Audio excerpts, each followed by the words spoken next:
L'épisode 10, si proche, hein, 2 heures avant une autre vidéo, l'actu brûlante de ouf, c'est incroyable quand même.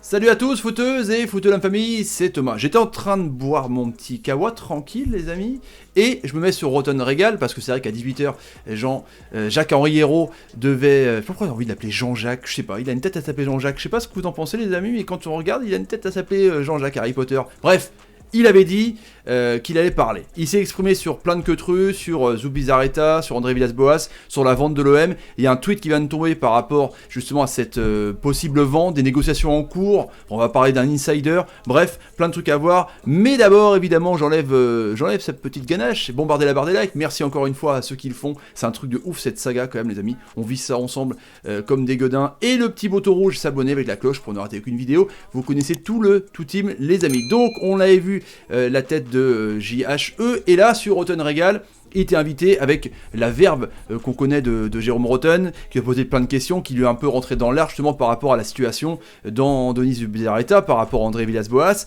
et mine de rien, on a eu quelques précisions. Déjà sur AVB, alors avant de lire ça, selon les proches donc... de André Villas-Boas, il n'a pas reçu d'offre de prolongation. Hein. Actuellement, donc, il est au Portugal, il réfléchit. Ça s'est mal passé, évidemment, lors de la réunion, parce qu'il a appris que Zubizarreta, donc son poteau dans l'OM, enfin son poteau, façon de parler, évidemment, était donc parti, poussé dehors, et donc il est parti furax. Ça, il l'a pas avoué, hein, les amis, mais c'est vrai, on le sait. Et là, il a dit, on s'est vu, on a discuté de tout ça. Pour moi, c'est clair, André Villas-Boas est le coach de l'OM. Il le sera pour de nombreuses années. J'espère, indiquer le dirigeant phocéen sur les ondes de RMC avant de tempérer. Je l'ai entendu évoquer un doute fort sur sa capacité à vouloir continuer sans Denis Zubizarreta au sein du club aujourd'hui. Donc là, en gros, il dément pas que il avait dit que son destin était lié à Zubizarreta. Ça sera sa décision. Si André met au-dessus de tout sa relation avec les joueurs, les supporters, son lien avec Andoni Zubizarreta, qu'est-ce que vous voulez que je vous dise ? Parce qu'on a appris aussi que Villas-Boas, toujours sur RMC, était très proche des joueurs et gardait contact avec les joueurs. Notamment, hein, je pense à Vero Gonzalez qui met des Insta et pas mal de choses pour soutenir un petit peu AVB. Donc là, il y a un problème, c'est clair. Pas de prolongation pour le contrat, il est jusqu'en 2021, son pote est parti... Et il tend un petit peu la main. Après, quand un président dit que tout se passe bien, tout se passe mal en vrai. Ça, c'est vrai. Après, à voir. Sur Zubizarreta, il a dit c'est un moment fort. Andoni, c'est le premier manager que j'ai recruté il y a presque 4 ans. On a bouclé ensemble la phase 1 de notre projet, le fameux premier étage de la fusée. Et le deuxième étage était justement sur la formation des jeunes et le centre de formation qui allait être amélioré. Et on a vu dans la vidéo juste avant que Zubi, les dirigeants de l'OM n'étaient pas contents parce que lui, il n'avait pas fait... progresser et fait ce trading avec ces jeunes, hein, les Camara, les Lopez et compagnie, et que Aldridge était là pour ça justement, et qu'un autre directeur sportif pouvait rentrer dans ce mode de trading. Alors, là, le projet, c'est la refondation a été finie, il s'est très bien acquitté de cette tâche, maintenant on rentre dans une nouvelle phase, évidemment, on se repose beaucoup sur ses considérations financières, nous devons absolument atteindre l'équilibre financier. Par rapport au FPS, il a parlé de ça, que Marseille était dans une rla pas possible, que c'était compliqué, les 91,4 millions d'euros. J'ai voulu muscler l'organisation. Dès l'automne dernier, j'avais prévenu Andoni que j'allais recruter un DG, directeur général, chargé du football, donc un mec au-dessus de lui. Hein. En parlant avec lui, on a décidé d'un commun accord de se séparer, a indiqué JHE sur les ondes de RMC. Voilà, en gros, le fait qu'il recrute un DG, voilà, ça a fait partir le DS, en gros, le directeur sportif. Donc voilà pour ça. Donc là, depuis automne, en gros, ils avaient parlé de ça, qu'ils allaient chercher à recruter quelqu'un qui était plus potentiellement dans les cordes de la seconde phase, hein, le fameux donc trading. Et justement sur Al-Walid bin Talal, Rotten ou Jean-Louis Tour peut-être à la fin a dit bon alors et la vente qu'on entend parler, surtout sur les top Twitter compagnie, c'est encore top Twitter, hein, Héros évidemment, là c'est Héros, j'ai pas sorti la capture, c'est pas la peine, il a dit ce sont des fake news. McCourt aurait démenti. On n'a pas entendu ça, des proches de McCourt. Héros donc a démenti plusieurs fois. Donc les amis, on va dire que voilà, c'est des fake news, c'est pas vrai.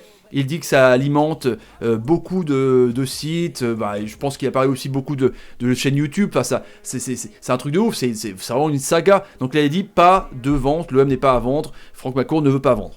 Voilà. Donc En gros, il a encore démenti, les amis. C'est pour ça qu'il va évidemment sortir une vidéo là-dessus. Et là, le tweet qui vient de sortir, l'actualité est brûlante et pour cause. Donc, André Villas-Boas a toujours lié son avenir à celui du directeur sportif espagnol, ce qui laisse clairement penser que le Portugais va également faire ses valises dans les heures à venir. On avait vu les pistes, vous allez voir la vidéo là-haut, Heinze, Galtier, Renard, voilà. Et les DS justement avec Van Buiten, voilà, il y a quand même plein de gens qui sont contactés. Du côté des supporters de l'Olympique de Marseille, on reste toujours toutefois entre déception et espoir en raison d'une possible vente du club par Frank McCourt à un richissime homme d'affaires saoudien, Al-Walid bin Talal. Une rumeur qui prend une énorme ampleur ces dernières heures et qui a été confirmée par l'insider Ben OnlyOM sur Twitter.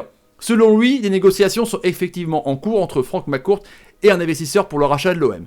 Je n'ai pas voulu m'exprimer trop sur ce sujet en public, je l'ai déjà dit en DM aux proches qui peuvent attester, mais oui, échange réel avec un investisseur, tractation en cours suite à un rapprochement des deux parties par un cabinet spécialisé. Situation qui devient assez difficile à cacher aujourd'hui. Par contre, celui qui vous dit où cela en est, soit il trahit un NDA, peu probable vu les enjeux, soit c'est un bon mythomane. Donc pas d'enflammade. Donc en gros, comme Challenge, le magazine économique, avec Georges Malbruno, il dit qu'il y a eu des contacts, c'est-à-dire que l'Arabie Saoudite regarde ailleurs. D'ailleurs, je ferai une vidéo très rapidement sur un autre club, les amis. Et Marseille a été mis dans la balance. Donc, on se souvient de Marco Conterio et de Tuto Mercato Web. Donc, l'insider a régulièrement informé sur les coulisses de l'Olympique de Marseille ces derniers mois. Reste maintenant à savoir à quel stade en sont d'éventuelles négociations entre McCourt et ses repreneurs en question.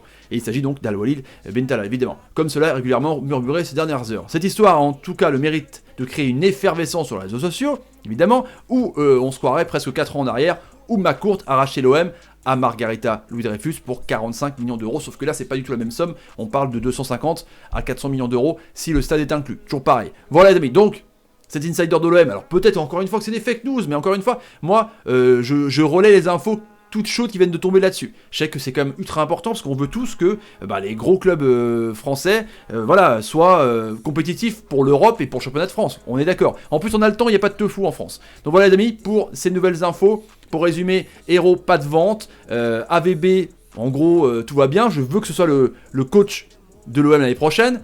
Selon les proches d'AVB, pas de prolongation de contrat alors que Hérault dit que oui. Zubizarreta, il était prévenu depuis automne parce qu'il cherchait un DG. Donc peut-être qu'il sera Enrique, les amis. Et pas de vente de l'OM, donc c'est des fake news. Même un insider de l'OM sur Twitter a dit qu'il y avait bien négociation entre McCourt et le clan Al-Walid bin Talal. Voilà les amis, n'hésitez pas à mettre vos commentaires, partager la vidéo sur Twitter, Facebook, Instagram et Snapchat. Le petit like qui va bien.